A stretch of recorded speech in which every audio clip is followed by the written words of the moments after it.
BMTC electric ಬಸ್ಗಳ ಚಾಲಕರಿಗೆ ಇನ್ನೂ ಸಂಬಳ ಆಗಿಲ್ಲ. ಹಾಗಾಗಿ ಈಗ ಪ್ರತಿಭಟನೆಯನ್ನ ಮಾಡ್ತಾ ಇದ್ದಾರೆ.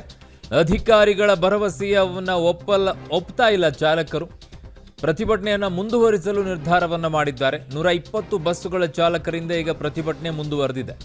ಇನ್ನೂ ಕೂಡ ಈ ತಿಂಗಳ ಸಂಬಳ ಬಂದಿಲ್ಲ. ಹಾಗಾಗಿ ಪ್ರತಿಭಟನೆಯನ್ನ ಮಾಡ್ತಾ ಇದ್ದಾರೆ. ಎಲೆಕ್ಟ್ರಿಕ್ ಬಸ್ ಚಾಲಕರು ಪ್ರತಿಭಟನೆಯನ್ನು ಯಾಕೆ ಮಾಡ್ತಾ ಇದ್ದಾರೆ ನಂಗೆ ಅರ್ಥ ಆಗ್ತಿಲ್ಲ. ಸರ್ಕಾರ ಏನು ಹೇಳುತ್ತೆ ಈ ವಿಚಾರದಲ್ಲಿ? ಅವರು ಪರ್ ಕಿಲೋಮೀಟರ್ 50 ರೂಪಾಯಿ ಅಂತ ಮಾತನಾಡ್ಕೊಂಡಿದ್ದಾರೆ ಅಂತ ಹೇಳಿ, 1 ಕಿಲೋಮೀಟರ್ಗೆ 50 ರೂಪಾಯಿ. ಆ ಬಸ್ನವರು ಓನರ್ಗಳು ಅವರೇ ಅವ್ರ ಡ್ರೈವರ್ನ ಕಳಿಸ್ಕೊಡ್ತಾರೆ. ಇದು BMTC ಅವ್ರು ಕೊಡುವಂಥ ಡ್ರೈವರ್ಗಳಲ್ಲ, ಇಲ್ಲಿ ಚಾಲಕರು. ಸಂಬಳವನ್ನು ಕೊಡಬೇಕಾಗಿರೋದು ಆ ಕಂಪ್ನಿ. BMTC ಕೊಡುತ್ತಾ ಗೊತ್ತಿಲ್ಲ. ಏನೋ ಹೊಸದಾಗಿ ಯಾವುದೋ ರೀತಿಯಲ್ಲಿ ಕಾಣಿಸ್ತಾ ಇದೆ ಈ ವಿಚಾರದಲ್ಲಿ. ಕಾರಣ ಆರಂಭದಲ್ಲಿ ಹೇಳಿದ್ದಿದ್ದು 1 ಕಿಲೋಮೀಟ್ರಿಗೆ 50 ರೂಪಾಯಿ ಅಂತ ಕೊಡ್ತೀವಿ, ಅವರ ಸಂಬಳವನ್ನು ಚಾಲಕರೇ ಅವರೇ ಕಳಿಸ್ಕೊಡ್ತಾರೆ, ನಮ್ಮ ಚಾಲಕರು ಇರೋದಿಲ್ಲ ಅಂತ ಹೇಳಿದರು. ಈಗ ಯಾಕೆ ಪ್ರತಿಭಟನೆ ಗೊತ್ತಿಲ್ಲಪ್ಪ, ನೋಡೋಣ. ಸ್ಟಾರ್ಟಿಂಗಲ್ಲಿ ಬಂದಾಗ ನಮಗೆ ನೋಟಿಫಿಕೇಶನ್ ಕೊಟ್ಟಿದ್ದು ಬೇರೆ, 26,660 ರೂಪಾಯಿನ CTC ಕೊಟ್ಟಿದ್ದು.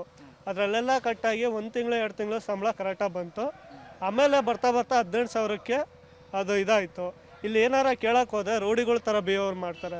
ಲಾಸ್ಟ್ ಟೈಮು ಇಲ್ಲಿ ಗೇಟಲ್ಲಿ ಯಾರಿದಾರ ಅವ್ರ ಹತ್ರ ಹೋಗಿ, ನೋಡಿ ಸರ್ ನಮ್ಮದು ಡಿಪೋಸ್ಪೇರ್ ಇಷ್ಟ ಆಗಿದೆ ಹಾಕ್ಕೊಡಿ ಅಂದರೆ, ನೀನು ಡಿಪೋಸ್ಪೇರ್ ಮಾಡಿರೋದು ನಾವು ನೋಡಿಲ್ಲ, ಅದು ಯಾವಾಗ ಮಾಡಿದ್ದೆ, ಲಾಕ್ ಶೀಟ್ ತೊಗೊಂಬ, ಅದೊಂದು ತಗೊಂಬ ಅಂತ ರೋಡಿಗಳ ಥರ ಬಿಹೇವ್ ಮಾಡ್ತಾರೆ. ಏನಾರ ಕೇಳಿದ್ರೆ ಯಾವುದೇ ಥರ ರೆಸ್ಪಾನ್ಸ್ ಮಾಡಲ್ಲ. ಈಗಾಗಲೇ 3 ಸಲ ಲೆಟ್ರ್ ಕೊಟ್ಟಿದ್ದೀವಿ, ನಮಗೆ ಈ ಥರ ಬೇಡಿಕೆ ಇದೆ, ಕ್ಲಿಯರ್ ಮಾಡಿಕೊಡಿ ಅಂತಂದು.